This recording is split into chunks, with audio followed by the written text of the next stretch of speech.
Downloading information. Can humans upload knowledge like computers? Welcome back. I am Adeline Atlas, 11 times published author, and this is the Quantum Humans series. Imagine sitting in a chair, putting on a headset, and 30 minutes later, walking away with a full medical degree. You haven't taken a single test, read a single textbook, or attended a single lecture. You just downloaded it. Absurd? Maybe, but not as far off as you think. This episode is about the real science, neurotech, and quantum theory behind a question most people still treat as fantasy. Can we upload knowledge directly into the human brain? The concept has been around for decades, popularized by scenes like Neo learning kung fu in The Matrix. But in recent years, real-world breakthroughs in neuroscience and quantum cognition have forced researchers to take this question seriously. To begin, let's break the problem into two parts: storage and transfer. First, can the brain store massive amounts of data instantly?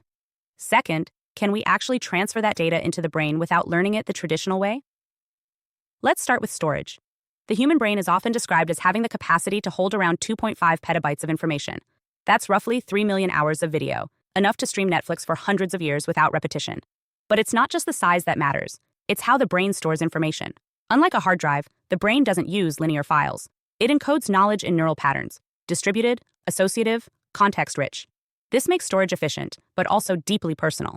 Your knowledge is filtered through your experiences, your emotions, your prior understanding.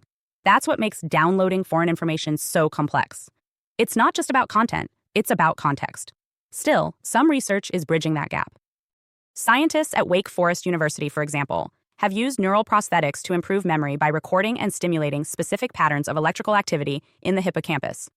In one trial, researchers were able to enhance memory recall in human patients by recreating the precise firing patterns associated with learning. That's not reading a book, that's direct memory engineering. Now let's look at transfer.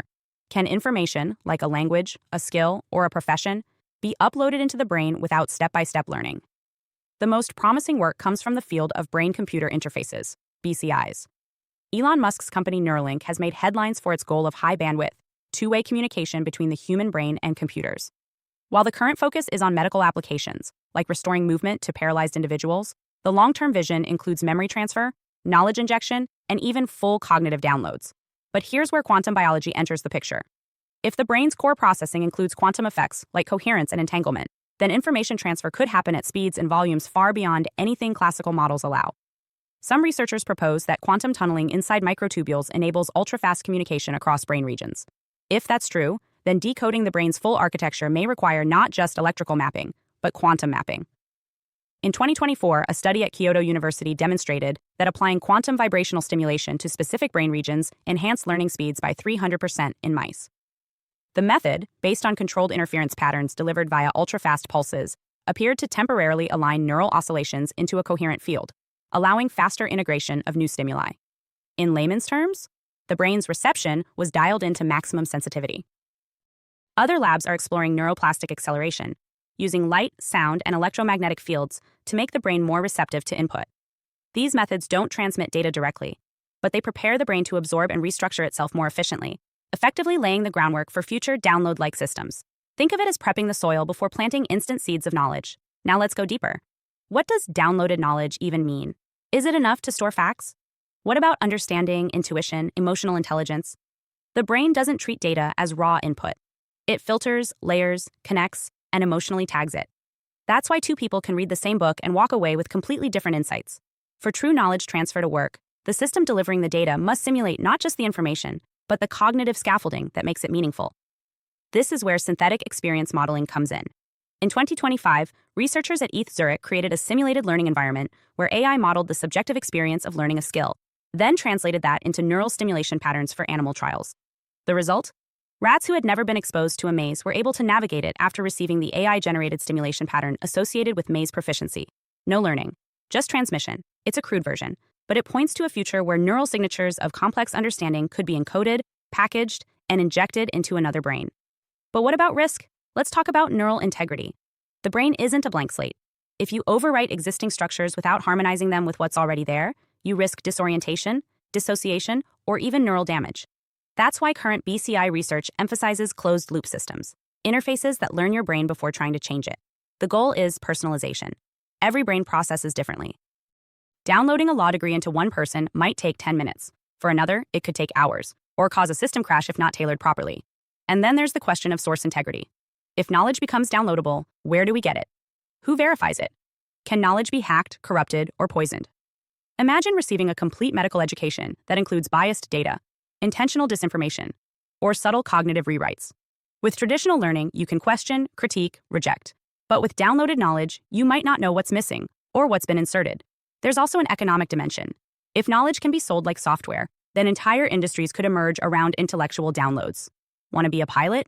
Buy the module. Want to speak 5 languages? Upgrade your linguistics cortex. But who owns the rights? If someone develops the neural code for surgeon-level skill, do they hold copyright over your mind? These aren't abstract questions. Patent applications for memory enhancement algorithms have already been filed. And DARPA, the U.S. military's advanced research wing, has openly discussed memory implants for rapid soldier training. In one leaked presentation, researchers described the goal as compressing 2 years of combat learning into a 24-hour neural induction window. It's not all government labs and billionaires. In the DIY biohacking community, individuals are already experimenting with EEG feedback learning systems, where brainwave responses to lessons are used to adjust content delivery in real time. Some of these systems claim to triple the rate of vocabulary acquisition or pattern recognition. It's rudimentary. But it shows that people are actively trying to shortcut learning, not with repetition, but with alignment. And then there's the spiritual dimension. Ancient traditions, from Tibetan Buddhism to Amazonian shamanism, have long claimed that knowledge can be received in altered states, not learned, received, as if from the field itself.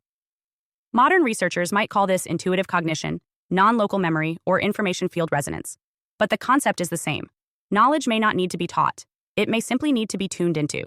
If that's true, if quantum consciousness is real and the mind can interface with informational fields, then the future of learning may be less about insertion and more about activation. Not putting something in, but unlocking what's already there. Hi, I am Adeline Atlas, 11 times published author, and SOS, School of Soul has a brand new series, the AI and Future Technology series. Look, you know the world is changing, and no, it's not going back to normal. Normal is over, and what's coming next is beyond anything we were prepared for. The School of Soul, AI and Future Technology series includes 319 videos on 1. The Download Society, How Data Has Replaced Destiny. 2. Predictive Future. Your next moves aren't random, they're forecasted. 3. Social Credit Systems. The behavioral economy now governs access. 4. Hive Mind. Synthetic telepathy and collective algorithmic control. 5. Nanobots inside you. Medical, military, and programmable intrusions. 6. Grief Tech. AI-fueled digital resurrection and simulated comfort. 7. Uploading your mind, consciousness transfer, and data-based identity. 8. Deep fakes plus AI clones, the replication of reality and identity theft. 9. Quantum humans, the merger of biology with quantum systems. 10. Digital afterlife, where your data goes when you die. 11. Resurrection science, reviving life through synthetic methods. 12. Immortal science, the end of death as we know it. 13. Longevity science, gene editing, anti-aging, and bio-upgrades. 14. Designer babies, engineered perfection before birth. 15. Artificial wombs, birth decoupled from the female body. 16. 3D printing, printing organs, limbs, and even humans. 17. The humanoid era, the rise of synthetic beings among us. 18. Legacy humans, the slow phase-out of unmodified analog people. 19. Smart cities, algorithmic environments that watch and decide. 20. Cloud-based societies, citizenship without borders or bodies. 21. Hackable humans, emotion, memory, and behavior under code. 22. Biometric scanning, your body is your password and your prison.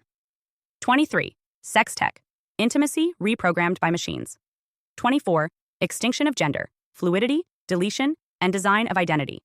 Every topic is fully explored with real-world technologies, patents, case studies, ethical analysis, and future forecasts. These aren't someday discussions. This is already happening. Join the SOS School of Soul Vault to overstand the future before it's implemented on you.